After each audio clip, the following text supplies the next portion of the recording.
Hello, and welcome to Sobercast, where we provide AA speaker meetings and workshops in podcast format. We're an ad-free podcast, and if you enjoy listening, please help us be self-supporting by visiting Sobercast.com, look for the donate link, and drop $1 or $2 into our virtual basket. We hope you enjoyed the podcast. Have a great day. Hi, I'm Tim, and I'm an alcoholic. Thank you, Tony, for asking me to speak here. It's good to be here. Daniel, it is aluminium, so you know. It's just great to be at the retreat, get out of town. So many good things here. Step 7, which is what I've been asked to do, is humbly asked him to remove our shortcomings.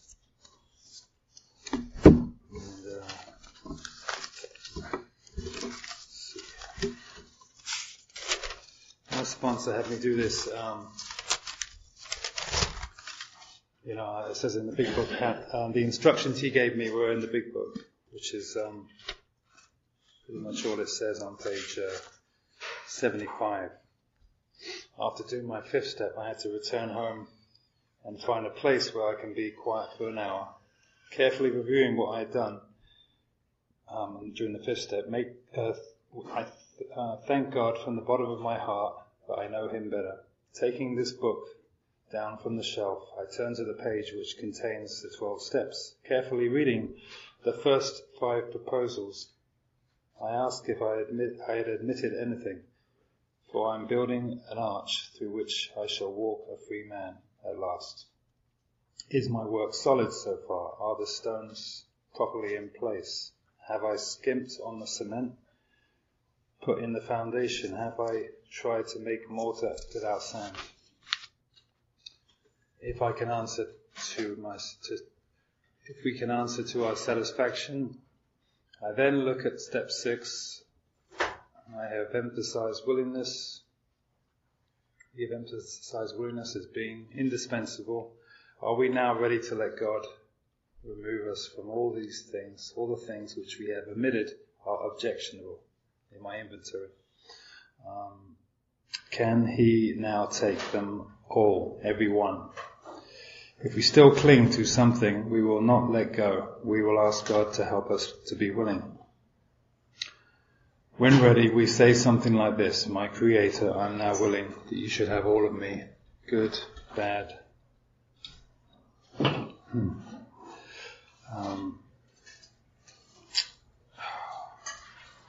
And I pray that you now remove from me every single defect of character which stands in the way of my usefulness to you and my fellows. Grant me strength as I go out from here to do your bidding. Amen. We have then completed step 7. So that's what my sponsor had me do, the step 7. And I had always thought, when I'd read this step, that something was going to happen in step 7 where it was going to be removed like that. It's just suddenly things just left the room, and I was going to walk away a free man. And all these character defects that I built all these years, and all the things that was revealed to me in my inventory would just go. And I found that wasn't the case. This is a process. This is a journey that I'm undertaking, and this is just the beginning. But I had to have humility. And I started to recognize humility, and I started to recognize it in other people a lot. In just little ways. I saw someone walk along here and pick up a candy wrapper. It was nothing to do with them, but they saw it and they picked it up. And they didn't make a big deal about it, and they put it and took it away. And I remember Bob Anderson used to talk about picking up a toothpick. If you see a toothpick in front of you, pick it up. And it was talked about earlier today about being doing things and not asking for recognition, doing something for others, and not getting found out about it, and become willing for that, to do that, and that kind of humility. And I've developed my own little ones now that I do that nobody knows about, and I just do them, and it's It's pretty, that's the kind of thing where I can see the change of character that's happened in me in this step by asking for my shortcomings to be removed. I just see how now I'm a whole different character than I was before this step, and it continues to go on. It's a like I said, it's a process. And I keep discovering more. I discover more shortcomings as it goes on, and I have to ask for them to be removed. It's like peeling an onion. There's just more layers of it as I go through this. And I work step 7 by asking God for the courage to change the things that I can. It has to be this partnership. It's not going to be a case of just saying that these are going to be changed, these are going to be removed from me. It's that thing about when they say the definition of insanity, doing the same things over and over again, expecting different results. If I don't change, if I don't do anything different, nothing will be removed. It's not going to be any different. It's going to be the same. So I have to join with my higher power in a partnership and to work on these. And there's so many things that experiences I've had doing this step. Things have been removed from me, shortcomings and character defects for me can be, as was talked about earlier, they can be things that I like, or things that I've enjoyed having and I had a hard time letting go of, or they're things that don't do me any service at all, but I have a hard time letting go of them because they're just old ideas, old behaviors, just the way I are. I mean, when I first came to this country and I went to a bar and some guy, a complete stranger, came up to me and said, "Hey, how you doing? My name's Bob. What's your name?" And I said, "Get away from me. What do you want?" That's not how I was used to things being. For me, it takes a long time to meet someone. I mean, you'd meet someone in a bar. Well, I used to go in England. The pub, it would be like you'd see someone in that pub maybe for about a year, and then you might sort of just nod to them. So. And after about 2 years, you might get to know their name. And after about 3 years, you might be friends with them and you might know them. And so this guy to come straight up to me and say hello. No. And, but that was my character. That was the character that I built. That was the old ideas I had. And, can see in this how this step has changed me now, because I can see how that wasn't serving me, and there was no reason for that. It was just what I grew up in and a lot of old ideas. And, and I have these other old ideas about, I get into fear, and I get into, I would get paralyzed by fear. Things would. I was asked to do a drawing for somebody of a house and a garden, and I knew how to do that, so I said I would do it for them. But as the deadline got closer and closer, I started to get into fear about it and think, oh God, I'm never going to get this done, and I should probably just make up a lie and say, I have to go out of town, or that's my old behavior. Started coming back, the old character, and just said, I've got to figure a way out of this, and I'm not going to be able to do it because I don't have enough time now, and it's not going to be any good. And all this fear came to me, and all this thinking was right there, and I didn't know what I was going to do, and this step 7 came in, just like ask it for it to be removed, and all this, and just asked all that fear to be removed, all the,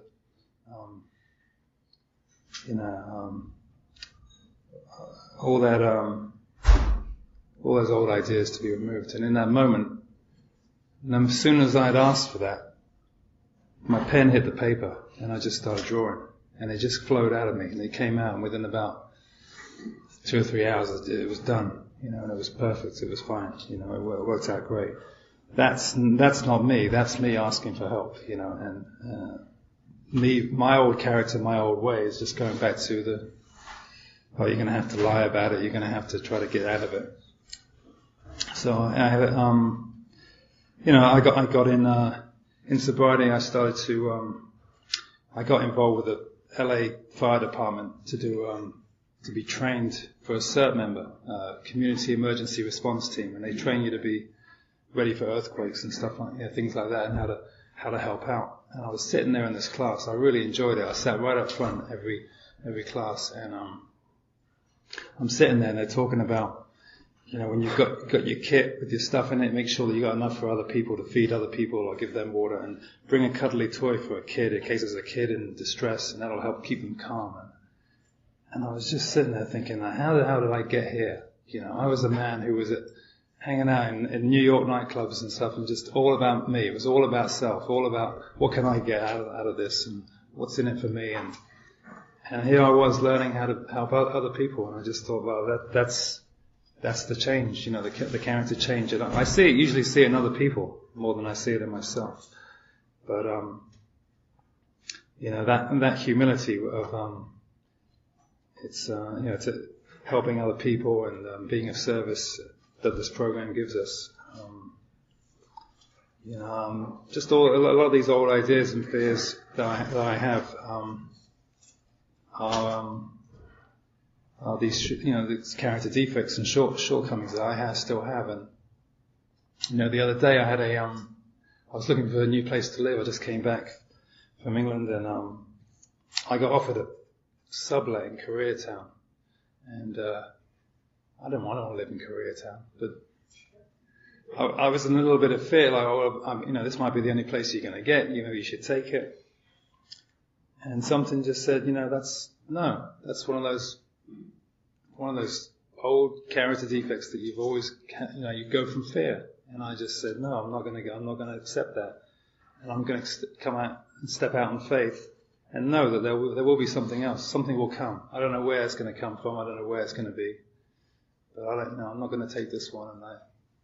And I just let that go. And she said, are you sure you don't want it? Because I'll have to give it to someone else. So I said, okay, give it to someone else. And a few days later, something came in Venice, just where I wanted to be. And it worked out great. And that's a prime example for me of just how, I don't have to live in those, a lot of those character defects. And a lot of them aren't just the way I drive and the way I, the self and ego. Those are obvious to me. That are much harder. I mean, those I still struggle with them. And it is a process. It is a case of asking, and that's why I loved what Bob Anderson used to always talk about this, that it's alcoholism and it's never going to be a wasm, and he talked about it being, he really emphasized this daily reprieve, and that I have to constantly ask for help from a higher power in the day I'm in. My sponsor's always, Craig's my sponsor, and he's always reminding me that when I was drinking, if I was drunk last night, I've still got to go to the bar today, or if I was hungry, if I had dinner last night, I still got to go and eat today. And it's in the same way with my program, that I've got to, it doesn't matter how many meetings I went to yesterday, or how much step work I did, or whatever I did yesterday, I got to treat this today and the day I'm in. And Bob used to hammer that home every week, and he'd say it's a hard message to hear, and it was a hard message for me to hear, but I'm starting to get that and as far as this step goes, I still have to do that. I've got to keep going back and asking, can you help me with this defect? Because it does come up again, and bit by bit, my defects, shortcomings are being removed, more and more. And we were talking about at the pool, sitting at the pool with Tony, and we were talking about how little things can make a difference, and how just the fact that one person being sober and making a difference can make a big difference everywhere, And I told him the story about this guy. There's a little boy on the beach, and he's thrown all these starfish get stranded on the sand because a wave comes up and they're all stranded, and he's thrown these starfish one at a time back into the sea. And this man comes by and says, what are you doing? You can't save all those starfish. You can't make a difference. And he throws another one back in the sea and says, well, I made a difference for that one. And that's, that's, to me, this is how, it's just a ripple effect about how we can help other people, how I've been helped through this message, and I've helped other people, and we go out there from this retreat and go and help other people. And we do make a difference. And it's the kind of world I like to live in, I really am grateful for this message. I'm grateful for, I couldn't hear anything else. I tried everything. I tried reading books. I thought about the problem a lot. I talked about the problem a lot. I read books about it, but nothing ever changed. This was the thing that changed me, was this action. Doing these steps, This is an action step, and I had to find a power that could help me, remove these defects in character, these shortcomings, and I've had that experience now. I've done it. I have, like Ken was talking about, being in the laboratory. I've been doing that experiment. I really was amazed before. The thing about being amazed before we're halfway through, I really was, because nothing had ever worked before. Because I was talking to a guy outside my regular meeting in Venice before we went to the retreat yesterday. I went to the morning meeting before, and this guy someone said, "Oh, are you going to go to the retreat?" And this guy said, "Oh no, I don't go to those." He said, "This is about as organized as I like. These Venice meetings is enough for me. I don't want to go to any organized thing." And I just sort of chuckled to myself, because that's exactly how I used to be, content prior to investigation. I hadn't even been, I wouldn't even been on a retreat, but I'd think it was no good, And so I think a lot of this this action that I've took in this program and these steps that has really changed me, because it was action, because it was, that's one of the things that kept me coming back in the beginning, was because I couldn't say it didn't work because I hadn't tried it yet. So I thought, well, let me try this thing. Then I can say it doesn't work. I tried that. But, we all know what happens once you start doing this work. Things do change. There is a power, and it's not me. And it removes a lot of this stuff. So there's a lot of great reading in the 12 and 12 on this, more than the big book. But we used to hear Michael talk about we never thought of making honesty, tolerance, and true love of man and God the daily basis of living. No, we did not. That was never on my radar at all. I was never thinking about that. It was all about me. Yes, it's self was in there. I went to speak with Craig once. We went to Laguna Beach to speak at a AA meeting down there. He was the main speaker. I was the first speaker. And after the meeting, we were hungry. We were looking for somewhere to eat, and we couldn't find anywhere that was open. And the only place we found to eat was a restaurant that was called Me and Me. And I felt perfect for two alcoholics. So we had dinner there, but that was the other thing in here I like is this thing about changing, because it's a whole lifetime geared to self-centeredness, cannot be set in reverse all at once. Rebellion dogs are every step at first. And I found that to be true. I really did think that something magical was going to happen. I didn't know how, but I did think that it was going to be removed. But it's not the case. But it is a process, and I have made a start in it, and it's definitely not the same person I was. And it's I keep coming back to it. Things come up. I ask for it to be removed.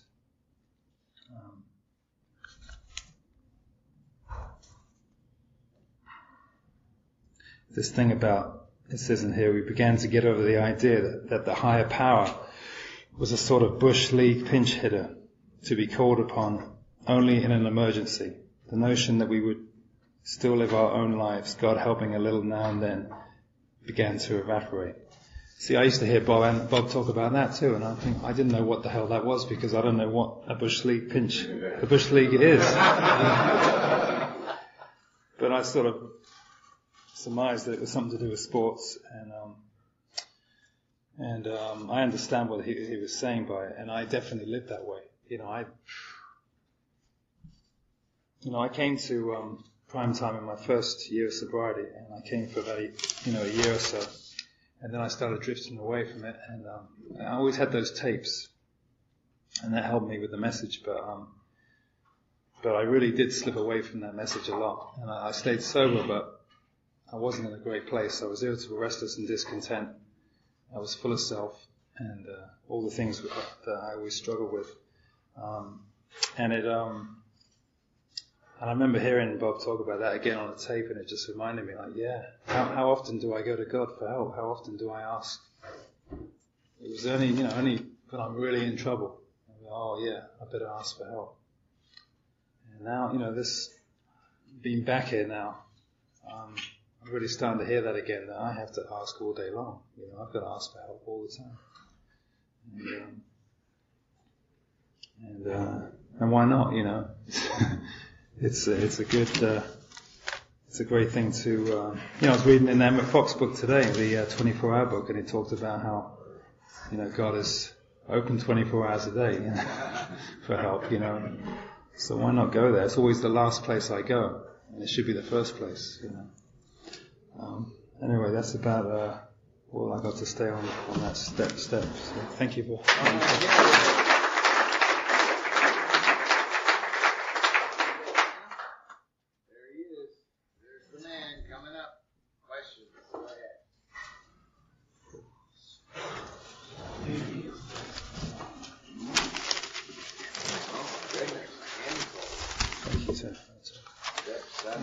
Is there a difference between a character defect and a shortcoming? If so, could you explain? Why did he use these terms if they are the same? All right, well, from what I understand, I think Bob used to say how, or I've heard people say that a shortcoming, something I should do but I don't, and a character defect is something I shouldn't do but I do. I've also heard that Bill just liked to have different ways of saying the same thing in the book, so it wouldn't be repetitive. So I don't know which one it is, but that's what I know. Okay. Some say Bill was being redundant when he would. Oh, same thing, shortcoming. Are they the same things? Okay, same question.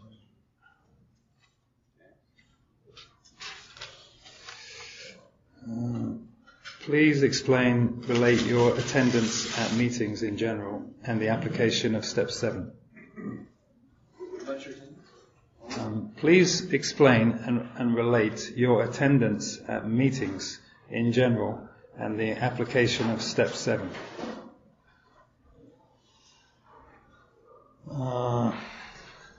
How can I explain my attendance? Well, I'm not on the court card.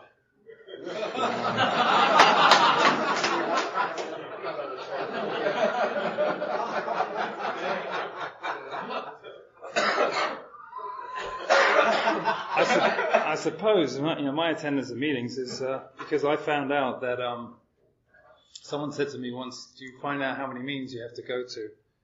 Just try backing off your meetings until you feel uncomfortable." And I found out for me, I need to go to a lot of meetings. It's there, and I love morning meetings because I wake up in the morning and there it is, and I get to the morning meeting, and I have to go to meetings at night. I go to a lot of meetings, and that keeps me in the steps, keeps me relating to these different steps. I go to step studies, I go to 12 and 12 studies, and that helps me have a much better chance at a good day.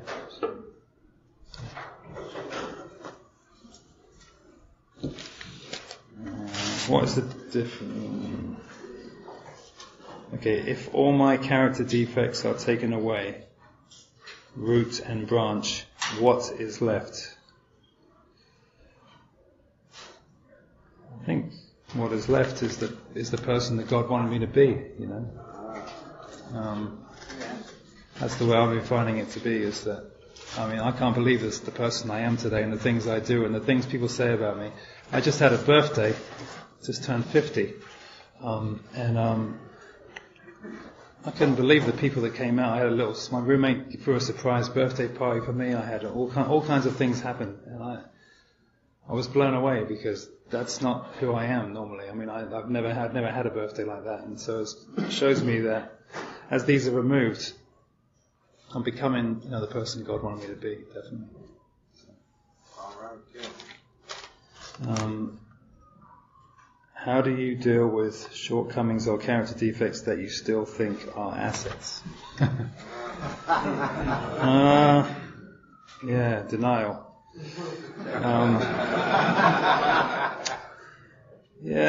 I do that. It's just a process, like I said. It seems like I keep doing it until it stops working. There's things that I sort of sweep under the carpet and just think I can get away with. I'll do that. I'll do that my way, and then it gets too painful. It's. I think pain is the great teacher for me. That's what got me to do a 4-step. I wasn't going to do a 4-step until I thought, I don't want to drink, but I don't want to feel the way I was feeling, and I became willing. And I think these eventually. I have to come out of denial about some of these things that I think are assets, because I get taught by this, hard knocks. Things happen, and I become willing to look at things differently. This is the process here. I had to get back to this meeting and ask for help, and I hadn't drunk, but I was not in a pretty bad place again as far as my serenity, and I had to look at these things, and I found a lot of them, the things, that character defects that I thought were assets, and I had to humble myself and get a sponsor, and I thought I had to get a sponsor that was preferably someone lived in Venice, maybe someone from England, someone that had more time than me. But I had to get rid of all those ideas. I have a sponsor now who has less time than me, and he lives in the valley, and that's fine. Thanks. Can you say aluminium? And talk about being a giver. Being a giver for me is not really to me it became something so important for my life that I have to. I'm not like other people. Most of us aren't. We have to. I'd go to parties and someone's having a barbecue, and I'll be running around helping everywhere I can, make it. Setting up this and carrying things, and people say, "Oh, you're so great. You're helping out," and I'm thinking, "No, I'm not great. I'm just self-obsessed, and I need to do anything I can to get out of self." And so I became a giver out of necessity, really, just to help me with the madness. I got involved. I found that out early on in sobriety, that the more when I was out helping other people, if I took commitments at meetings, if I was going on panels, that was the best place for someone like me. It really gave me a lot of freedom from the bondage itself. And I got into helping kids. I went down to this thing called the Watts Peace Garden, doing gardening with kids in South Central, and I'd do that for I'd be 5 hours in the garden with these kids, and I'd come home and I'd think, wow, I didn't think about myself for 5 hours. It's a miracle. Because normally it's just on. So being a giver for me became something that I found was essential. And now it's just a way of life. And a lot of people normally think, oh, he's so great. I'm like, nah. I'm just so obsessed. I need to be a giver. I'm Nick, and I'm an alcoholic. And when I say that I'm an alcoholic, that's what I really mean, is that I am an alcoholic. I'm not going to come up here and tell you I have alcoholism. I'm not going to come up here and tell you I'm a neurotic and I partook in a few too many libations. That doesn't tell you what I am at all. And when I say I'm an alcoholic, that should bring forth the spirituality of humility, tolerance, acceptance, and forgiveness inside of me. And that comes right from Ernest Kurtz, The Spirituality of Imperfection, which is a very good book. And when I read that, that's exactly what it does. I knew when I first came up here and said I was an alcoholic, that was just plain humility. I was just terrified to tell anybody that I was an alcoholic. How could I be an alcoholic? I'm 61 years old, and I'm standing up here for the first time, and I never lost a job. I always paid my bills, and at that time I was married for 34 years. How am I going to be an alcoholic? And the first 2 weeks I thought I was an alcoholic, but after that ego comes flying back. I'm not an alcoholic, I just won't drink. Because actually God did remove the obsession of drink from me the day after I ran into that car in a blackout the next day. And I believe that I was at a very, very low point. I was completely defeated. I was completely hopeless at that point. I was wide open to have God come right inside of me and relieve that obsession in a twinkling. And I, from that day to this day, and that was, I didn't even go into a AA meeting yet. The next day I did. And the guy that was leading the meeting told me a few weeks ago, a couple of years ago, I guess, that I didn't walk in there with Dottie. Dottie dragged me in there by the ear.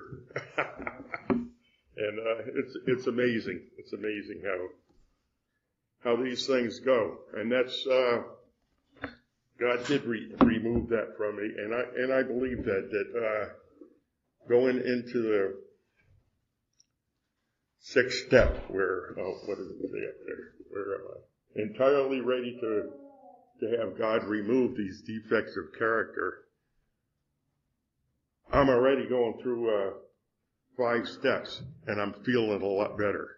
I'm not at that low, hopeless point anymore. So God can't come inside of me and take that out of me. I have to work for that. I have to work each and every day. I have to practice these things each and every day. That has to be an application each and every day. God isn't going to remove these from me. I have to apply the application of that every morning. God, can you please remove these defects from me? And if I don't, if I see that I'm not, I go to God. God, please, can you remove this from me? And actually, it doesn't. I don't have to do anything more than that. But after a while, these defects will start going away from me, and I realize that today. And up until step 7, I was looking inwardly. Step 7 is where I start looking outwardly. I start trying to do something for somebody else besides myself. And this made a list of all persons that I had harmed and become willing to make amends to them all. Now that I have to admit complete defeat. You cannot come in this thing at 61 years old and have a short list of people that you had harmed. No way. You have reams and reams. Like Tony said yesterday, that I probably harmed everybody that I came in contact with. And I said probably a lot of people that I didn't come in contact with. and that's true. That scares me, that step.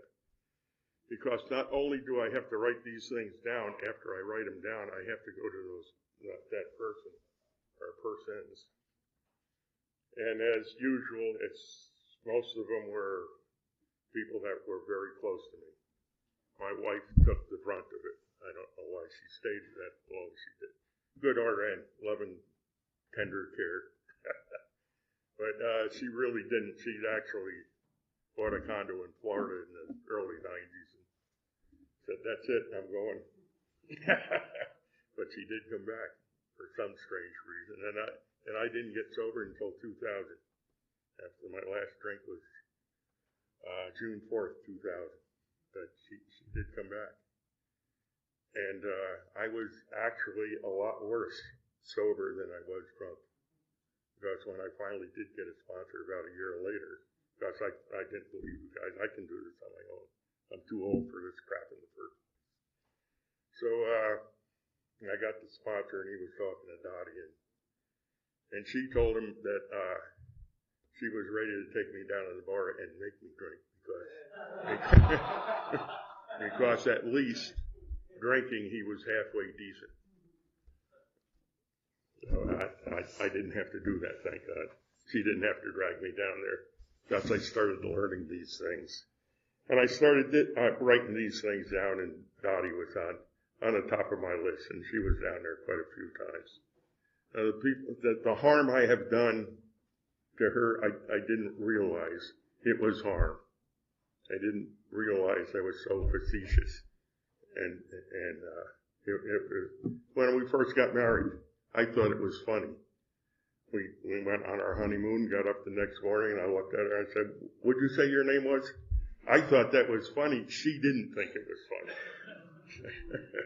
And that is a harm. That is actually harm, and I thought it was funny. And the other time was, she said she had a wicked headache. And I said, if I had a head like yours, I'd go see a doctor. And that wasn't funny either to her. I thought it was funny. And I have to make amends to her for these things. And the worst one was this. I'll try to be calm. We had a baby girl in 1967, and she died at birth. And I was quite upset. But after that, I was pretty good, and everybody kept on coming up to me and saying, I'm sorry that your little girl died. I'm sorry. And at that time, everything used to build up inside of me. I used to go into blackout rages. And I just heard it one too many times, and I didn't know Dottie was behind me. And I said, it was only a damn girl. And that hurt her and me. That really hurt. And I had to make amends for these things. And for my son also, I had to make amends to him too. He's 43 now. And when he was a kid, I'd give him anything he wanted. And I tried to make amends to him that I was the things that I got him, and he stopped me. He said, no, Pop, I know you got me all that stuff, but I did it myself, because I'd wait for you to come home. If you weren't drunk enough, I wouldn't talk to you. If you were too drunk, I wouldn't talk to you. But if you were just right, I knew I could get any damn thing I wanted out of you. And he was absolutely right, because I was ashamed of the way I did. I couldn't do any better. I couldn't give of myself. And that's what this step is all about, is opening up inside and going to these people and making amends. And it's not just saying I'm sorry. And I can give what is inside of me today. And Dorothy's a prime example. She's has degenerative bone disease, and she's getting worse and worse, so I have to do more and more of the housework, and that doesn't bother me today. It's a pleasure to do these things for her, and it's amazing. It's just amazing that I can do these things just because I follow these steps, just because somebody taught me how to do these things. And I know all these steps, all the application has to be backed by a power of God. And it has to start with step one. That has to be a link. The way I see it, it's a link in a chain. And then step 2 is that next link has to be forged to the first link, and it goes on until a complete circle is made. And then I have a very strong foundation, and I can practice these things, just like I practice step 8 in my life today. And it is ongoing. It's not that, like I said, my list has to be miles long. And there's people that I completely forgot about. There was a girl that I used to date when I was in high school. And for some reason, I met her again, and that was 50 years later. And I said, oh my God, I think I owe her amends. And I asked her, was I mean to you? And she actually said no, but I knew I was, and I had to really think about it and really write it down. And I did make that amends. And we're actually good friends today. It's amazing. The things that as far back as I have to go, I have to do it. I have to write it down, and I have to make these amends, or that won't do me any good. And I practice these things each and every day, and it's amazing. It's mind-boggling for me at my age that I can do these things. And Dottie also has dementia. And I tell people, yeah, Dottie has dementia, but I can't remember a damn thing. She thinks that's funny. and it's good I can do these things for people. And it does say here, perhaps forgotten and some still painfully festering, will at first look like a purposeless and pointless piece of surgery, and that's what it did look like to me at first, because I was very defiant, and Tony will tell you that.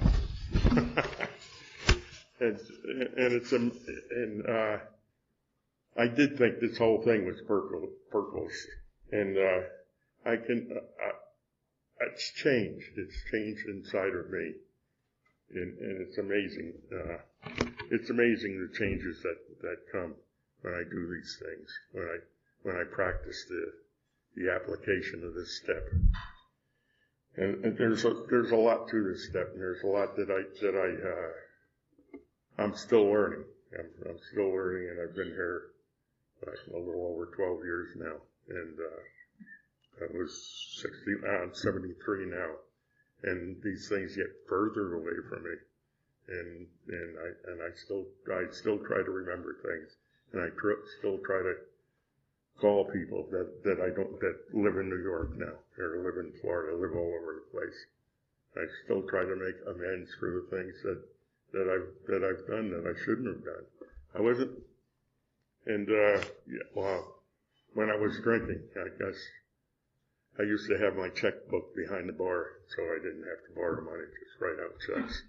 And one month this was almost towards the end of my drinking, when she came back from Florida.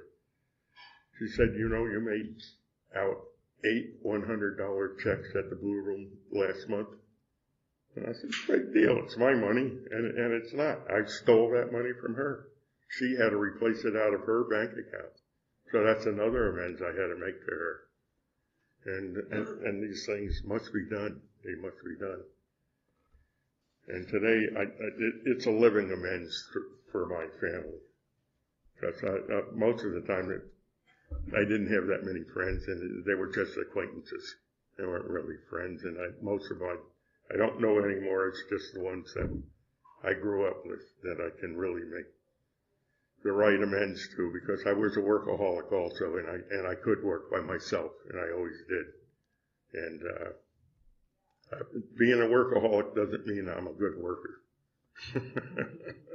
It means I know what I'm doing, but nobody can be around me when I'm working. I'm not a worker among workers.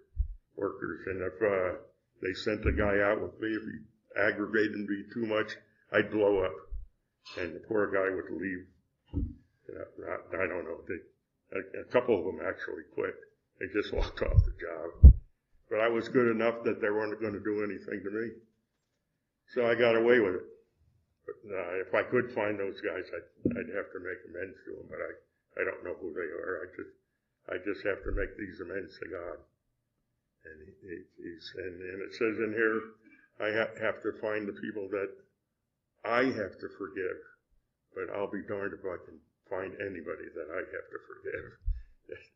It's everything I did was for myself. Nobody ever did anything to me. It was that I did all these things that other people. And when doing these things, it becomes a good life. Just practicing these things. Just doing what I have to do. Just following the next day. It's just, for me, it's almost just memory work. Looking at the things that I did to other people. And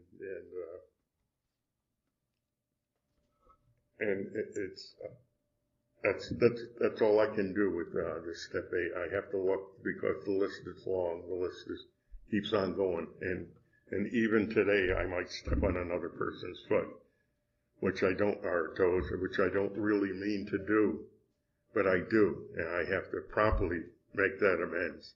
That's step 10 work, but I still have to do it, and it comes right out of this step. I don't have to write these things down, but they have to be done. And that's about it for me.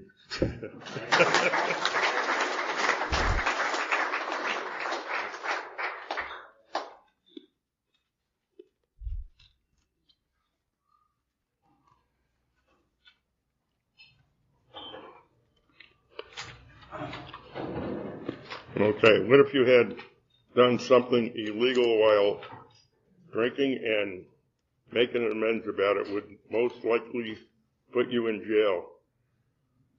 Would you make the amends?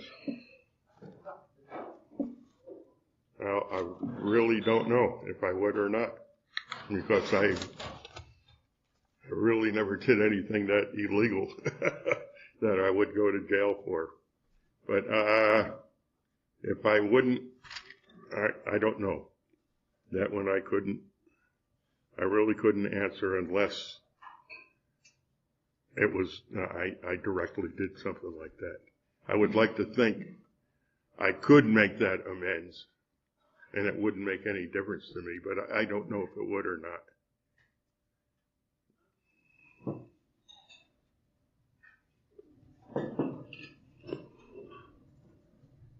This amends also makes you unable to take, I don't know what that says. What's that? Talk? Take of those you love. I don't know. It may take away something from those. Oh, I see. Okay. Yeah, it could. I couldn't leave my wife and my kids in an awful mess, but I just happen to have a wife that's an RN that made pretty good money, so I don't think she would have missed me. But other than that, yeah, I hope I could do these things. But if it would harm my family, I guess I would try to make the amends some other way. Like not ever doing whatever heck was illegal. And if there was money to pay it back anonymously. I could do that, I imagine.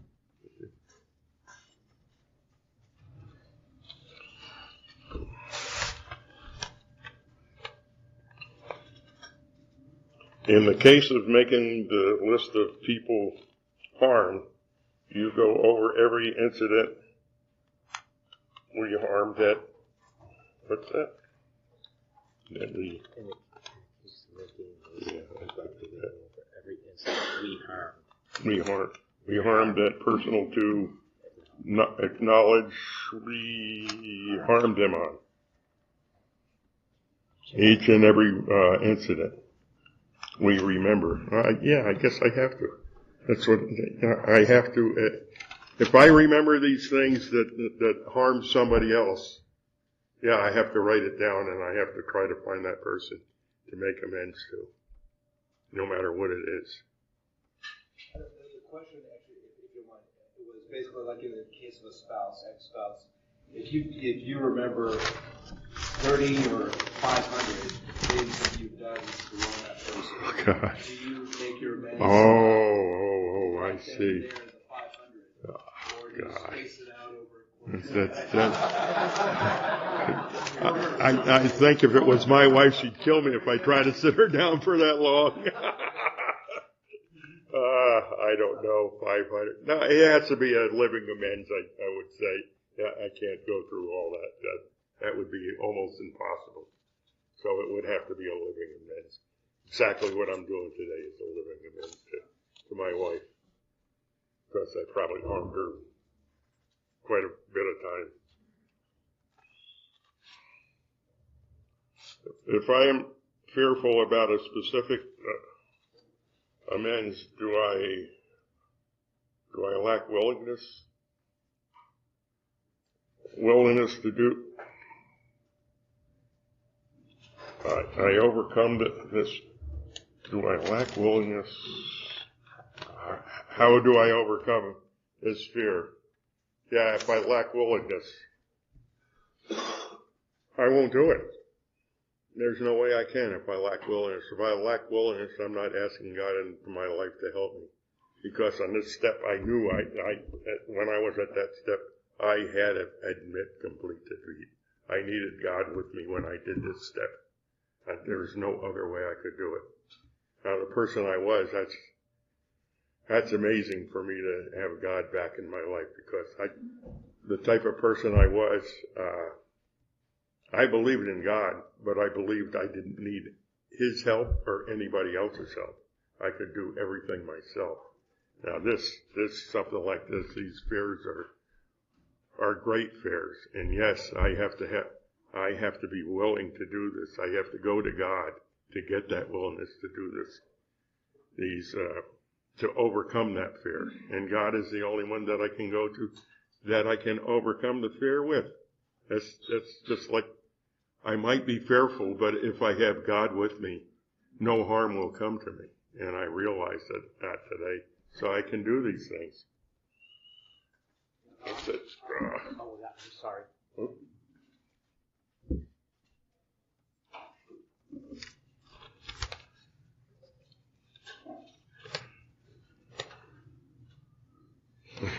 Can you speak more on making finding the willingness to make all of my amends? That's a lot of work for me. Yeah, it's each and every day. I have to have God with me when I have to be willing to ask God into my life so I can do these things. If I'm not willing to have God with me, I can never do these things.